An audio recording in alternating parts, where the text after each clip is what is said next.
तो अभी हम हाइब्रिड फंड का टॉपिक के बारे में बात करेंगे आज कि हाइब्रिड फंड किसे, क्यों और कब इन्वेस्ट करना चाहिए। तो जो स्टार्टिंग है पॉइंट, जो नया इन्वेस्टर है म्यूचुअल फंड में, जिसने इन्वेस्ट आज तक कभी किया ही नहीं है और वो म्यूचुअल फंड का टेस्ट लेना चाहता है कि कैसे म्यूचुअल फंड वर्क करता है, उसको हाइब्रिड फंड के थ्रू इन्वेस्ट करना चाहिए। हाइब्रिड फंड में मेजरली 7 कैटेगरी अलग अलग होती है। तो पहला है उसके अंदर आर्बिट्रेज फंड। आर्बिट्रेज फंड कैसे होता है, कैसे काम करता है कि मानो अपने यहाँ पे 2 स्टॉक एक्सचेंज है, बॉम्बे स्टॉक एक्सचेंज, एक नेशनल स्टॉक एक्सचेंज। एक ही कंपनी के शेयर्स के दोनों जगह पे प्राइसिंग होता है, दोनों जगह पे लिस्टिंग होता है।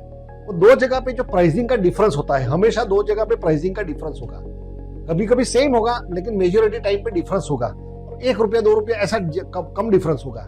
वो डिफरेंस को फंड मैनेजर वो जो है वो एनकैश करते हैं, यहाँ पे बेचते हैं बीएसई में और एनएसई में सेम टाइम पे सेल ले लेते हैं, बाई करते हैं। यहाँ पे सेल करते हैं, यहाँ पे बाई करते हैं, यहाँ पे बाई करते हैं, वहां से सेल करते हैं। तो उसको आर्बिट्रेज बोलते हैं। Arbitrage price difference, price encashing the price difference between 2 exchanges is called arbitrage. Arbitrage में क्या है, वेरी लो रिस्क, उसमें कोई इक्विटी में इन्वेस्टमेंट नहीं होता है, और इक्विटी में लॉन्ग इक्विटी नहीं होती है कोई भी उसके अंदर। आर्बिट्रेज ही करते रहते हैं। Arbitrage is for particularly for very very low risk person.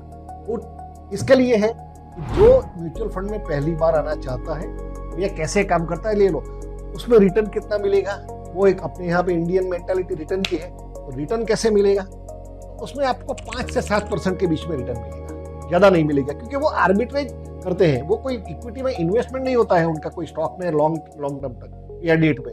Arbitrage लेके ही वो अपना काम चलाते हैं उसके अंदर।